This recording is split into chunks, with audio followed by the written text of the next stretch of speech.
एक समय की बात है, एक हाथी की मृत्यु हो गई। मृत्यु के बाद हाथी की आत्मा यमलोक पहुंची।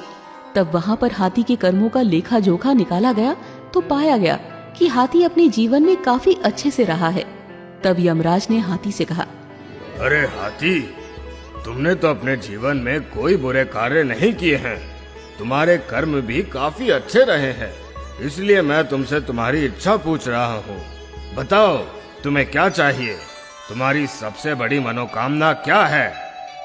यमराज जी, अगर वाकई में आप मेरे कर्मों से प्रसन्न हैं और अगर मेरा दूसरा जन्म होना है तो मुझे किसी भी जीव में जन्म दे दीजिए, लेकिन मेरे ऊपर किसी मनुष्य का अधिकार ना हो।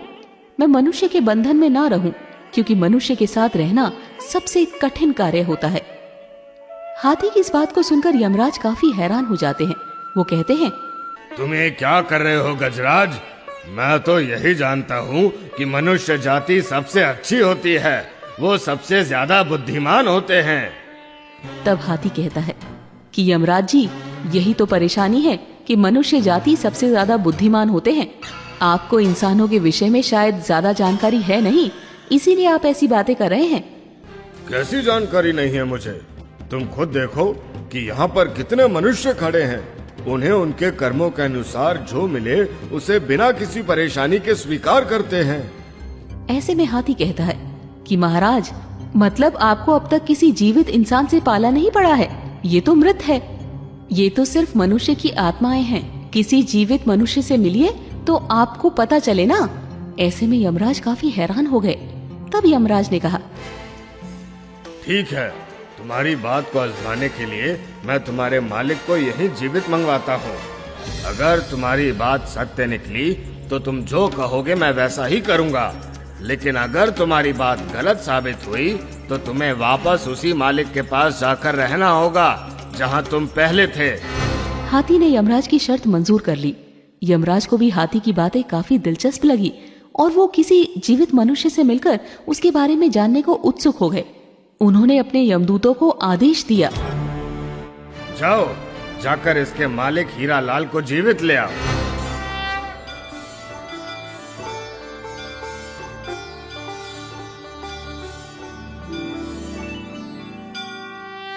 यमराज की आज्ञा मानकर 4 यमदूत हाथी के मालिक को लेने धरती पर पहुंच गए। लेकिन अब उनके सामने परेशानी ये थी कि जीवित मनुष्य को लेकर जाएं तो जाएं कैसे। इसीलिए वो लोग उसके सोने का इंतजार करने लगे। जब हाथी का मालिक पलंग पर सो गया तो उस यमदूतों ने पलंग सहित उसे उठा लिया और यमलोक की तरफ उड़ चले। थोड़ी देर बाद जब हरीलाल की नींद खुली तो उसने खुद को आसमान में उड़ते हुए पाया। नीचे देखा तो धरती नजर भी नहीं आ रही थी।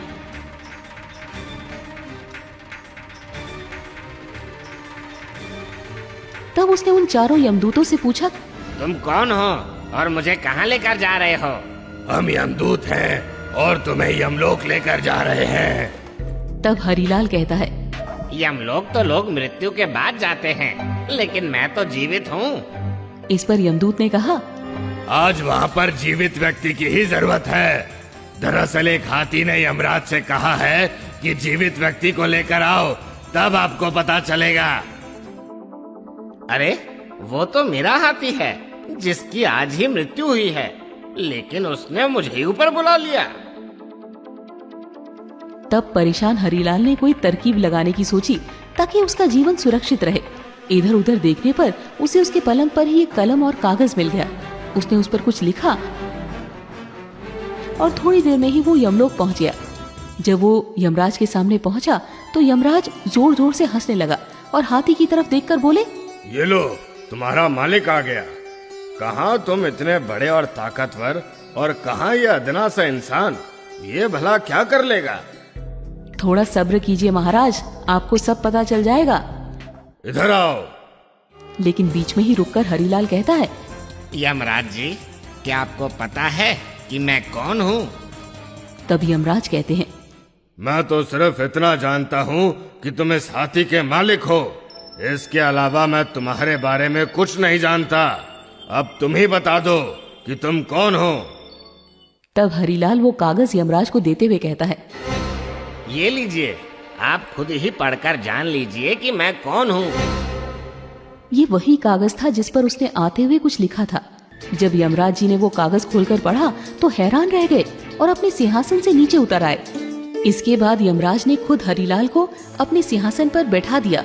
जैसे ही वो सिंहासन पर बैठा, उसने सबसे पहले यमराज से कहा, यमराज जी, आज से यमलोक पर से आपका शासन खत्म हुआ। आज से मैं यहाँ का राजा हूँ। मैं जैसा कहूँगा हर किसी को वैसा ही करना होगा। तब हाथी कहता है कि अब देखिए यमराज जी, आगे आगे होता है क्या। तभी हरिलाल कहता है कि अब से स्वर्ग और नरक का झंझट खत्म, सभी के सभी स्वर्ग जाएंगे। अब देखते ही देखते नर्क में रहने वाले सारे लोग स्वर्ग में आ गए। अब नर्क का द्वार बंद कर दिया गया। जिस किसी की भी मृत्यु होती तो सीधा स्वर्ग जाता।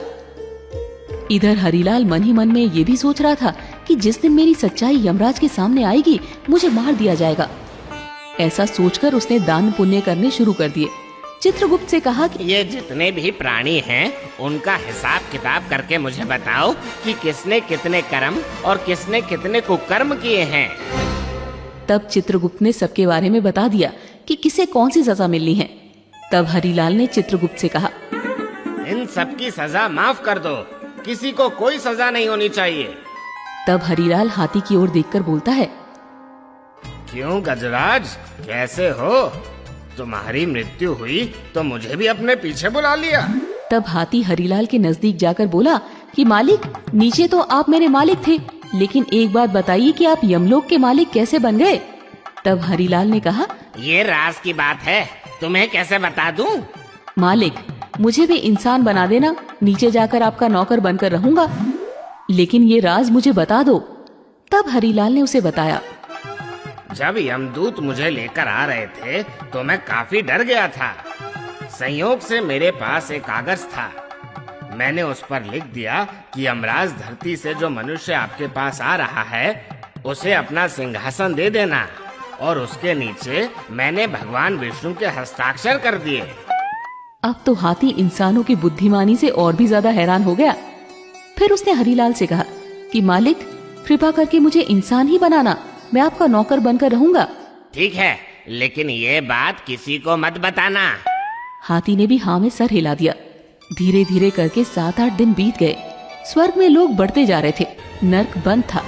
कुछ ही दिनों में पूरे देवलोक में ये बात फैल गई कि अब नर्क का अस्तित्व खत्म हो चुका है। इधर स्वर्ग की अप्सराएं भी परेशान हो गई थी। वो सब अजीबोगरीब मांग करते रहते थे उनसे। कोई कहते चाय ला कर दो, तो कोई कहता कॉफी ला कर दो। वो परेशान थी, लेकिन वो कर भी क्या सकती थी। उधर भगवान सोच में पड़ गए। यमलोक में ऐसा कौन आ गया है जिसने मेरे सारे नियमों को तोड़ने का काम किया है? आखिर कौन है वो जिसने सारी व्यवस्था को तहस नहस कर दिया है? ये सोचकर भगवान विष्णु स्वयं यमलोक में आए और उन्होंने देखा कि यमराज जी यमलोक के द्वार के बाहर बैठे हैं। तब विष्णु भगवान ने उनसे पूछा, हे यमराज, तुम बाहर बैठे हो तो यमलोक को कौन चला रहा है? भगवान, ये आप क्या कह रहे हैं? आपने ही तो इंसान को मेरे स्थान पर नियुक्त किया था और आप ही इस तरह से अनजान बन रहे हैं। उसने जो मुझे कागज दिया था उसमें साफ साफ लिखा था कि मैं उसे यमलोक का सिंहासन दे दूं, और उस पर आपके हस्ताक्षर भी थे। आपको यकीन नहीं होता तो ये देखिए। भगवान विष्णु ने कहा, मैंने इंसान को यमलोक में नियुक्त किया है? मैंने तो ऐसा कभी नहीं किया। कौन है वो? फिर भगवान विष्णु थोड़ा सोचने के बाद कहते हैं, यमराज, कहीं तुमने किसी जीवित मनुष्य को तो यमलोक में नहीं मंगा लिया? आप बिल्कुल सही कह रहे हैं प्रभु, मैंने एक जीवित इंसान को ही यमलोक में मंगाया है। तब यमराज ने शुरू से लेकर अब तक की सारी बात बताई। ऐसे में भगवान विष्णु को हंसी आ गई और वो मुस्कुराते हुए बोले, यमराज, तुम अब भी नहीं समझ पाए कि उस मनुष्य ने तुम्हें झूठा पत्र दिया था। उस पर मेरे नहीं बल्कि उसके खुद के हस्ताक्षर थे जो उसने मेरे नाम से किया। अगर वो तुम्हें पत्र नहीं देता तो तुम उसे विद्वान नहीं समझते। तुम्हें उसकी होशियारी का अंदाजा कैसे लगता? भगवान विष्णु की ये बात सुनकर यमराज ने अपने सर पर दोनों हाथ रख लिया। अब उन्हें सारा माजरा समझ में आ चुका था और उन्होंने भगवान विष्णु से कहा, भगवान, इस मनुष्य की रचना तो आपने काफी अद्भुत की है। जैसे ही भगवान विष्णु यमराज के साथ यमलोक आए, हरिलाल अपने सिंहासन से उठकर नीचे खड़ा हो गया और भगवान विष्णु से बोला, हे प्रभु, मुझे तो आपका ही इंतजार था। मैं कब से यही सोच रहा था कि कब आपके दर्शन होंगे और मुझे इस कार्य से मुक्ति मिलेगी। तब भगवान ने मुस्कुराते हुए कहा, तुम बहुत चालाक हो। देखो यमराज, जीवित व्यक्ति को यमलोक बुलाने का क्या परिणाम हुआ। जब इसे लगा कि मैं इसे दंड देने वाला हूँ तो ये मुझे खुश करने में लग गया। मैं मान गया प्रभु, किसी भी इंसान को समझना किसी के लिए आसान नहीं है। यमराज ने उस हाथी से कहा, गजराज, तुम शर्त जीत गए। मैं अब तक यही समझता था कि हम देवताओं से अधिक समझदार और कोई भी नहीं है, परंतु मैं गलत था। पर आज तुम्हारी वजह से मेरे सारे भ्रम दूर हो गए हैं। अब चूंकि हाथी यमराज से शर्त जीत चुका था, ऐसे में उसने यमराज से कहा कि यमराज जी, आप मुझे भी मनुष्य बना दे। यमराज ने उसकी शर्त मान ली और हरिलाल को वापस धरती पर भेज दिया। लेकिन यमलोक की सारी बातें उसके दिमाग से निकाल दी, यानी कि हरिलाल को यमलोक की कोई भी बात याद नहीं थी। वो फिर से आम जिंदगी जीने लगा। दोस्तों, इस कहानी से हमें यही सीख मिलती है कि इंसान को हर हाल में अपनी बुद्धि का इस्तेमाल करना चाहिए। अगर वो चाहे तो वो किसी भी मुसीबत का सामना आसानी से कर सकता है, जिस तरह हरिलाल ने किया।